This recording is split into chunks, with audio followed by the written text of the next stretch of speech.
কলিযুগ, আর কলিযুগে তো যাগযজ্ঞ নয়, ব্রত পূজা নয়, ধ্যান তপস্যা নয়। চৈতন্য মহাপ্রভু বললেন কেউ যদি যজ্ঞ অনুষ্ঠান না করে তাতে অসুবিধা হবে না, কেউ যদি ব্রত পূজা অর্চনা না করে তাতেও খুব একটা অসুবিধা হবে না, কেউ যদি বারব্রত নামও করে তাতেও অসুবিধা হবে না। কিন্তু কলির মানুষকে একটাই পথ অবলম্বন করতেই হবে বাবা, সেটা কি? হরির নাম হরির নাম হরির নামই কেবল কেবল কলকাস্তে নাস্তে নাস্তে গতির গতির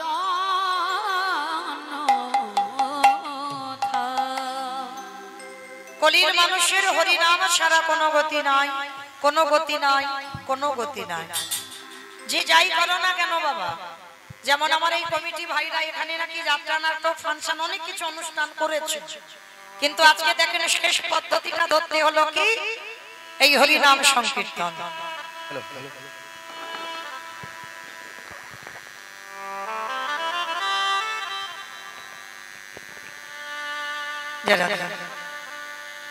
আমাদের শেষ পদ অবলম্বন করতে হলো বাবা হরিনাম।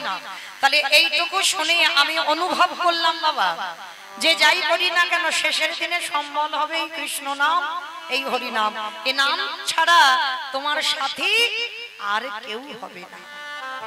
যে যতই বলুক না কেন সব আমার আমার আমার আমার আমার, ছেলে আমার, মেয়ে আমার, জায়গায় আমার, জমি আমার, বিষয় আমার, বৈভব আমার। কিন্তু মনে রেখো ভাই, বাঁশি যদি বেজে যায় পড়ে থাকবে সরকারি খামার। এসেছো একা, তুমি যাবে একা। যেদিন এসেছিলে বাবা সেদিন পরনে কিছু ছিল না, আর যেদিন ভব ছেড়ে চলে যাবে সেদিনও সাথে করে কিছু নিয়ে যাবে না। এসেছো একা, যাবে একা, কিন্তু মনে রেখো মা, যাদের জন্য তুমি কৃষ্ণ ভজন বলে যাচ্ছ, যাদের আগলে বসে আছো কখন করব হরিনাম, কখন ভগবানের ডাকবো সময় পাচ্ছি না, যাদের জন্য তুমি হেলায় হারিয়ে দিচ্ছ সময়, কেউ কি তোমার সাথে যাবে? যাবে না। তাহলে শেষের দিনে তোমার সঙ্গী হবে কে? এই যে এতদিন ধরে আমার কমিটি দাদা ভাইরা কত বছর ধরে যাত্রা নাটক ফাংশন করলো, কিছু কি সাথে গেল? গেল না। তাহলে শেষের দিনে সাথী হবে কে? এই হরিনামে যাবে। আমাদের পচা দেখো দেখো যাবে, যেদিন তুমি ভাবো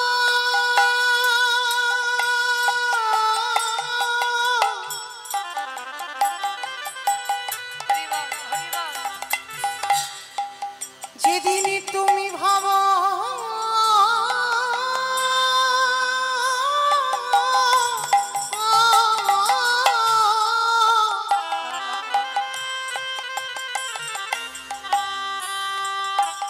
যেদিনে তুমি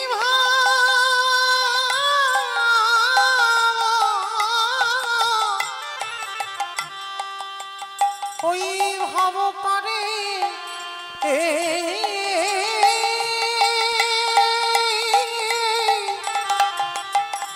পারে যা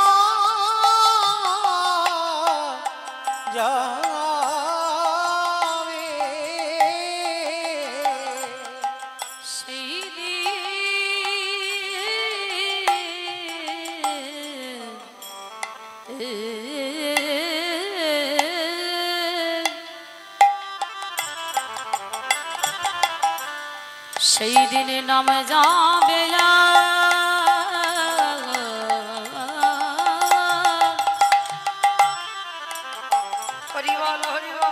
আমাদের পচা দেহ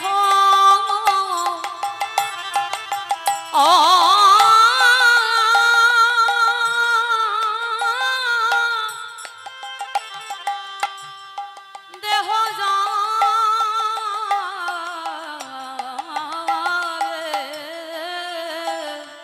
আমরা সময়ে থাকিতে কৃষ্ণ ভজন করিলাম না, শুধু আশা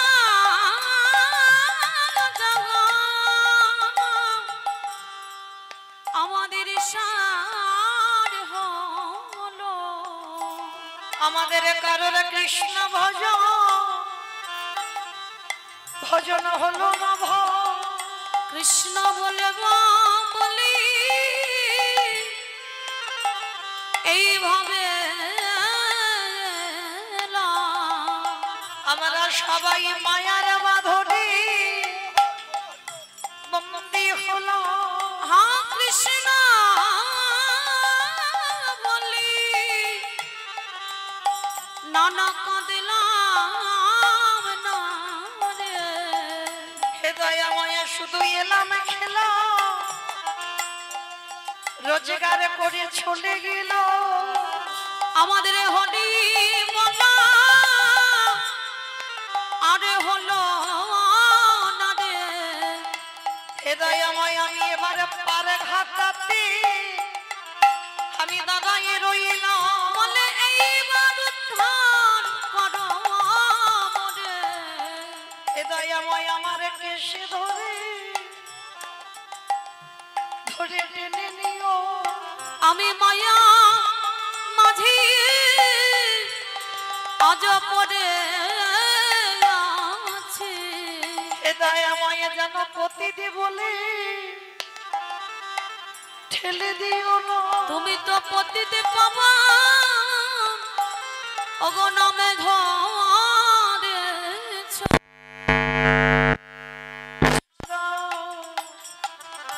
ছাড়া করো না হে। আস্তে আস্তে আস্তে মাগো, কথা নয় কথা নয়, একটু গন্ডগোল হচ্ছে, বড় গন্ডগোল হচ্ছে।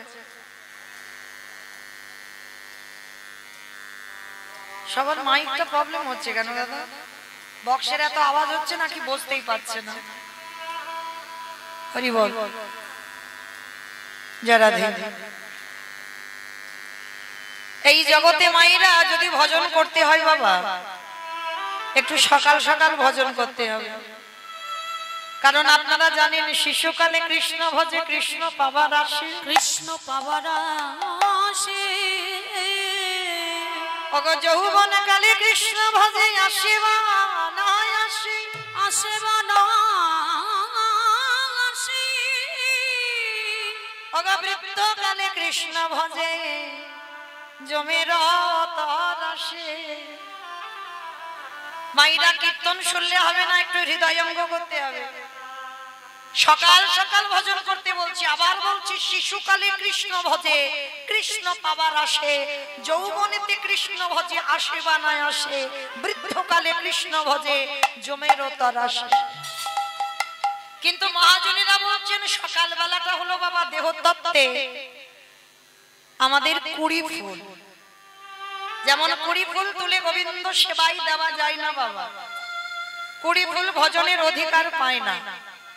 অমাইরা কুড়ি ফুল সম বাল্যকাল। এই ছোট ছোট ছেলে মেয়েরা বসবে কীর্তন আসরে মা, কিন্তু ওদের কি অত অভিজ্ঞতা আছে কীর্তন সম্পর্কে? অভিজ্ঞতা নাই। কারণ আমরা তো আর সেই ধ্রুবের মা হতে পারিনি আর প্রহ্লাদের মা হতে পারিনি বাবা। হরি বল। এই ধ্রুব বলো আর প্রহ্লাদ বলো বাবা এমনি এমনি কৃপা পাইনি জানো।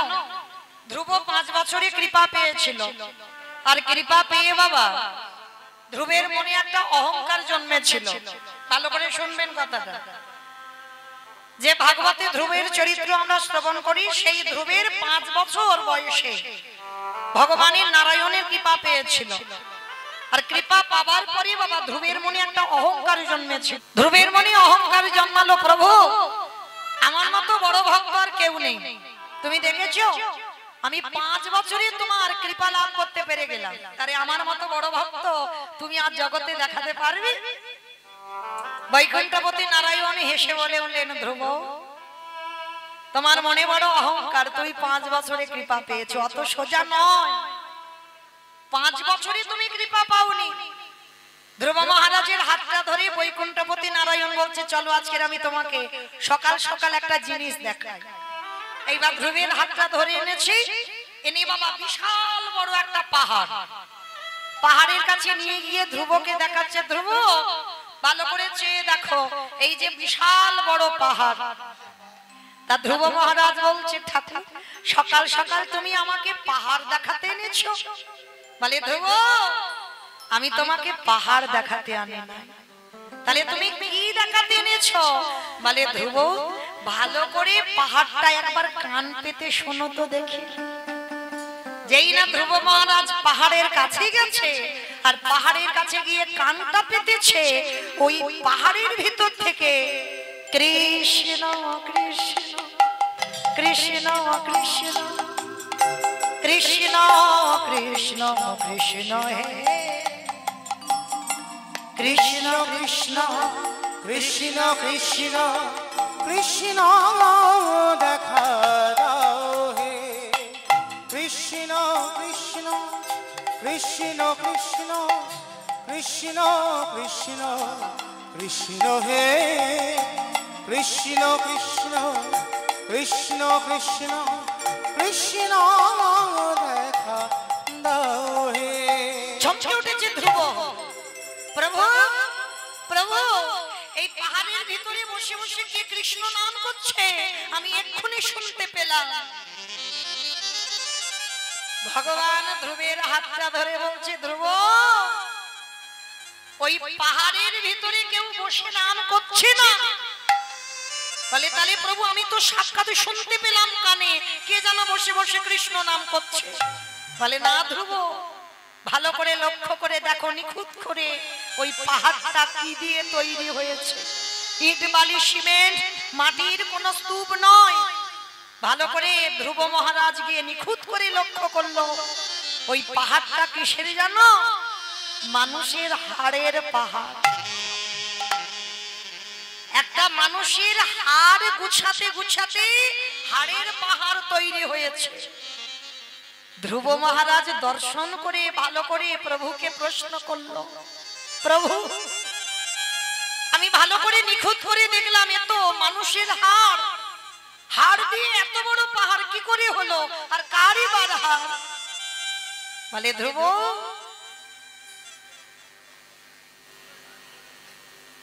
কি ব্যাপার হচ্ছে?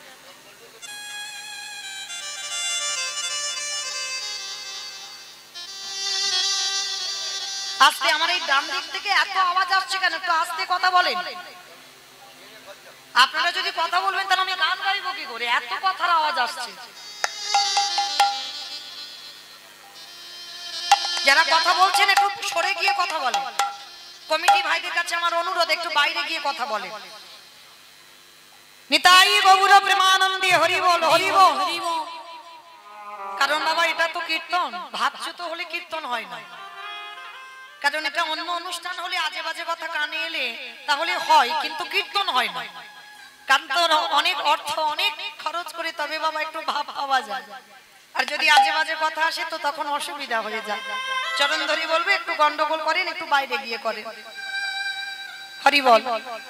তা ধ্রুব মহারাজ যেই না প্রশ্ন করেছে, প্রভু এ তো মানুষের হাড়। বলে হ্যাঁ ধ্রুব, ওই মানুষের হাড়ের ভিতর দিয়ে কৃষ্ণ নামের প্রতিধ্বনি পাচ্ছে।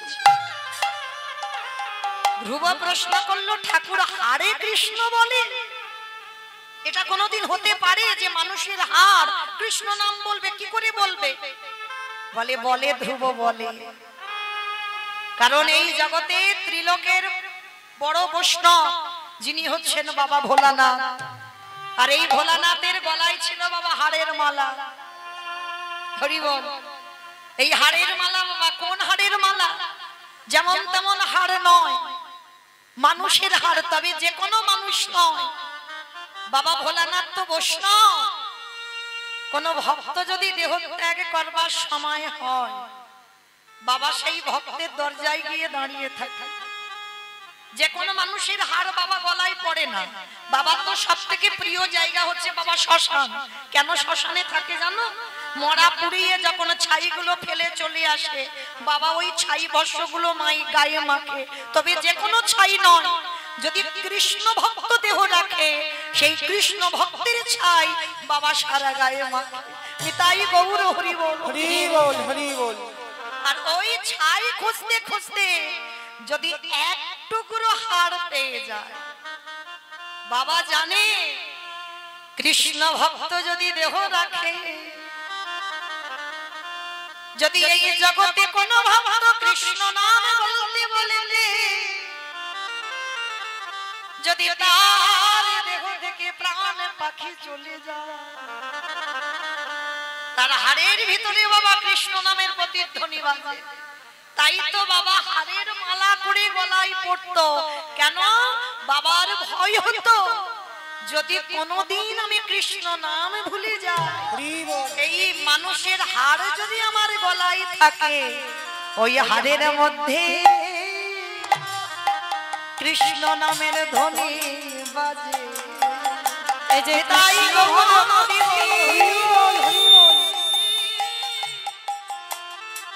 এই যে কৃষ্ণ ভক্তে হাড় বটে এই হাড়ের মধ্যে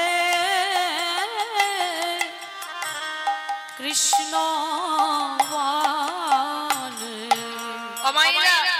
এই পরম বৈষ্ণব বাবা ভোলানাথ কত সহিষ্ণুতা দেখেন বৈষ্ণব হলে হবে না ত্রিনাদপি শুনেছেন তরুরিব সহিষ্ণু না অমানিনা মানদিন কীর্তনিমা সদা হরি আগে বৈষ্ণবতা অর্জন করতে গেলে বাবা সহিষ্ণুতা লাগবে যেমন দেখেন গাছ দাঁড়িয়ে থাকে এই এত রোদ এত গরম কোনদিন গাছ তো বলে না আমার একটু এসি লাগিয়ে দাও বলে না আমার একটু গাছের গায়ে পাখা লাগিয়ে দাও সারাক্ষণ বৃষ্টিতে ভিজবে অথচ ওই গাছ আমাদের অক্সিজেন দেয় আর আমরা এমন দুর্ভাগা আমরা ওই গাছের ডালপালাগুলো ছিটে দিই তবু কিন্তু গাছ প্রতিবাদ করে না একই ভাবে দাঁড়িয়ে থাকে কত কষ্ট সহ্য করে বৈষ্ণব যদি হয়েছো আগে তোমার আচরণটা ওই রকম হতে হবে তবেই তুমি বৈষ্ণবতা অর্জন করতে পারবে তার আগে নয় তো আজকের বাবা ভোলানাথ আপনারা জানেন সমুদ্র মন্থন করে ভালো ভালো জিনিসগুলো যখন উঠেছিল দেবতাগণ আর অসুরগণই সব ভাগাভাগি করে নিল আর মায়েরা যখন কালকুর বিষটা উঠেছিল তখন আর দেবতারা নেবে না আর অসুররাও নেবে না আর ওই যদি যে বিষটা উঠেছিল বাবা ওটা যদি একবার পৃথিবীতে পড়তো পৃথিবীটা লয় প্রলয় হয়ে যেত তাহলে দেবতারা এতক্ষণ টানাটানি করছিল এটা আমার ওটা আমার অসুররা বলছিল ওটা আমার সেটা আমার কিন্তু যেই না ওই বিষটা উঠলো কেউ আর ধারে কাছে নেই সবাই পালিয়ে গেছে পরম বৈষ্ণব মনে মনে ভাবলেন মৃত্যু যদি হয় আমি মরব কিন্তু জগতে যেন সবাই ভালো থাকে যার জন্য কলিযুগে অদ্বৈত আচার্য গোসাই একার জন্য কৃষ্ণকে গোলক থেকে ডাকেনি গোটা সমাজের মঙ্গলের জন্য তিনি 12 বছর তুলসী ভাসিয়ে রেখেছিল নিজের ব্যক্তিগত মঙ্গল নয় সবার মঙ্গলের জন্য তা সেই বাবা যখনই বিষটা উঠলো না নিজেই পান করেছিল নারদ মুনি প্রশ্ন করেছিল বাবা ভোলানাথকে আচ্ছা ভোলানাথ তুমি যে বিষটা খেলে আচ্ছা বিষটা খাওয়ার পর তোমার ওই কণ্ঠে আটকে গেল কেন তুমি ভিতরে তো একটু দিতে পারতে তুমি কণ্ঠে আটকে রেখে দিলে কেন যার জন্য বাবার নাম হলো নীলকণ্ঠ এই কণ্ঠে দেখবেন বাবার একটু নীল মতো হয়ে আছে কারণ ওই বিষটা ওইখানে আটকে গেছে এর ভিতরে আর যায়নি তা নারদ মুনি তো বড় চালাক প্রশ্ন করেছিল ভোলানাথকে বলো ভোলানাথ ত্রিদেবের মধ্যে তুমি একটা দেব তাহলে বলো ওই যে বিষটা উঠলো তুমি কণ্ঠে ধরলে ভিতরে দিলে না কেন বলে ওহে দেবঋষি আমি ভিতরে দেব কেমন করে তুমি বলতে পারো আমি যখন নয়ন মুদ্রিত করে ঘুমায়ে থাকি আমি দেখি আমার হৃদয়ে মাঝে গোবিন্দ দাঁড়ায় আছে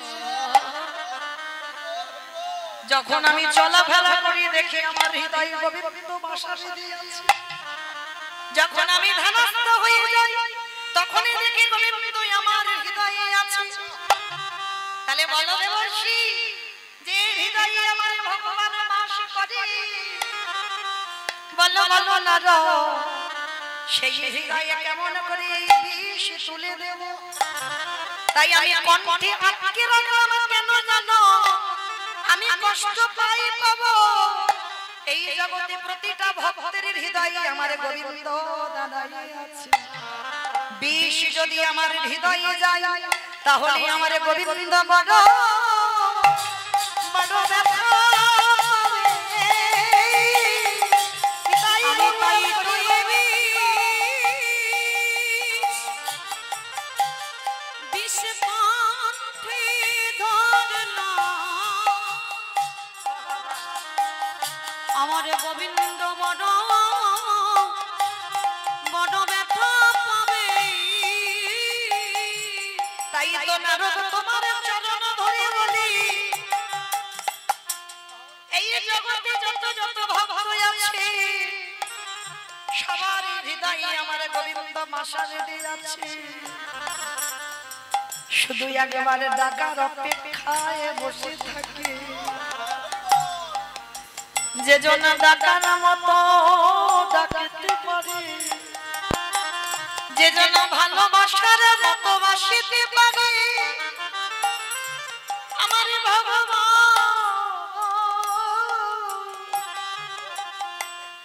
পৃথিবীর যেখানে থাকুক না কেন সে যে ভক্তির ডাকে আমারে দয়াল ছুটিয়া যে জনে কাঁদা প্রাণী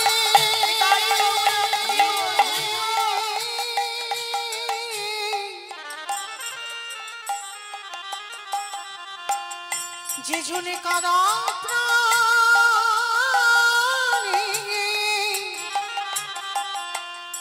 একেবারে ডাকারে মতো তারে ডাকিতে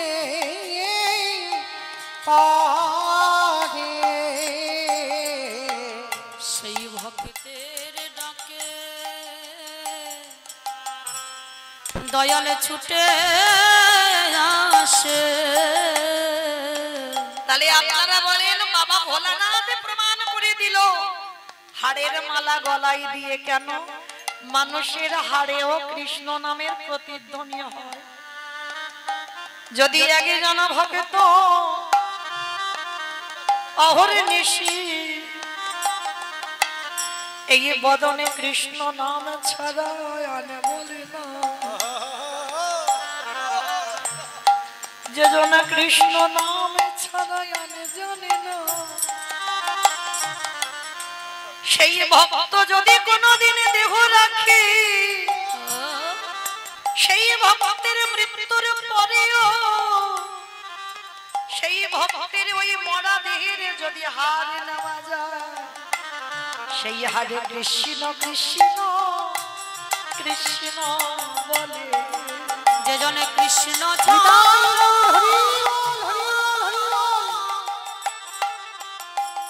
যে জনে কৃষ্ণ ছাড়া আনে জানে না সেই ভক্তের হরে কৃষ্ণ কৃষ্ণ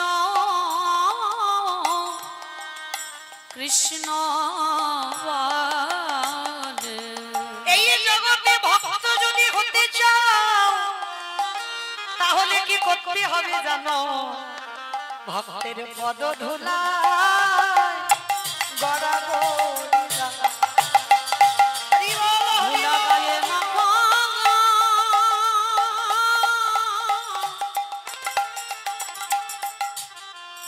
ধুলা গায়ে মাখো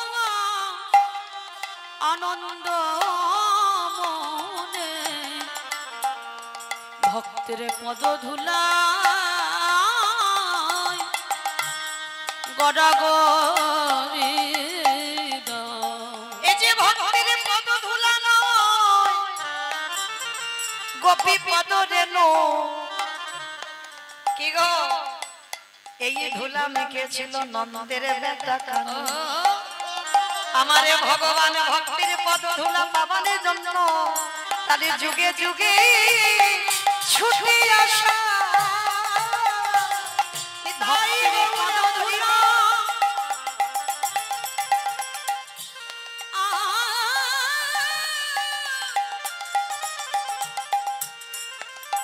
ভক্তের পদ ধুলা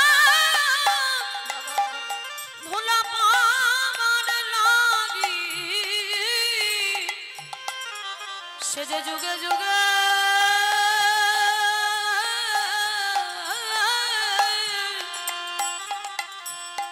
ভগবান হয়ে ছুটে আসে আসতে তাহলে সেই বাবা ভোলানাথ জগৎকে শেখালো কৃষ্ণ ভক্ত যদি মারা যায় তার এই দেহের হাড় পর্যন্ত কৃষ্ণ বলে, সেটা প্রমাণ ভগবান ধ্রুবকে বলছে। ধ্রুব, এই যে হাড়গুলো দেখতে পাচ্ছ এটা মানুষের হাড়। ধ্রুব প্রশ্ন করলো, প্রভু গো তুমি একবারে বলে দাও সে কত বড় ভক্ত, যে ভক্তের হাড়ে এখনো কৃষ্ণ নামের প্রতিধ্বনি বাজে। বৈকুণ্ঠপতি নারায়ণ বললেন, ধ্রুব এক জন্মের সাধনাতে আমার পাওয়া যায় না, কোটি কোটি জন্মের সাধনা যদি না থাকে। কি গো মাইরা, এই যে আপনারা কত বয়স জ্যেষ্ঠ বা জ্যেষ্ঠা বসে আছেন, আপনাদের চরণে আমি অনেক ছোট অনেক কনিষ্ঠা, তাহলে এই জায়গায় দাঁড়াবার সাহস কি বাবা এক জন্মে হয়েছে?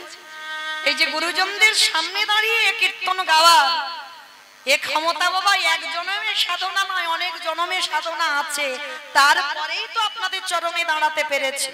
তা ধ্রুব মহারাজ 5 বছরে কৃপা পেয়েছিল কেন? নারায়ণ বলছে, শোনো ধ্রুব, এই যে হাড়গুলো দেখছো না, এই যতগুলো হাড় সবকটা হাড়ই তোমার দেহের হাড়। ধ্রুব শোনা মাত্র চমকে উঠেছে, ঠাকুর আমার দেহের হাড়? বলে হ্যাঁ। ওগো ধ্রুব মহারাজ, যতবার তুমি পৃথিবীতে এলে ততবার তুমি কৃষ্ণ ভক্ত হয়ে জন্মেছো, আরে যতবার তুমি দেহ ত্যাগ করেছো, তোমার দেহটাকে নিয়ে যখন শ্মশানে যেত, আর আমি ভগবানের রাতের অন্ধকারে গিয়ে এক টুকরো হাড় যদি পেয়ে যাই, আমি ভগবান হয়ে কি করতাম জানো? তোমার ওই প্রতিটা জন্মের একটা একটা করে হাড় গুছাতে গুছাতে আজ হাড়ের পাহাড় তৈরি হয়েছে। তাহলে অনুভব করে দেখেন বাবা, কত জনম মরলে বাঁচলে তবে একটা হাড়ের পাহাড় তৈরি হয়। প্রতি জন্মে একটা একটা করে হাড় নিয়েছে ভগবান, গুছিয়ে রেখেছে, আর সেই হাড়ের পাহাড় ধ্রুবকে দেখালো। এইবার ধ্রুবের চৈতন্য হলো, হে দয়াময় আজ আমার চেতনা হয়ে গেল, এক জন্মেতে তোমায় পাওয়া যায় না।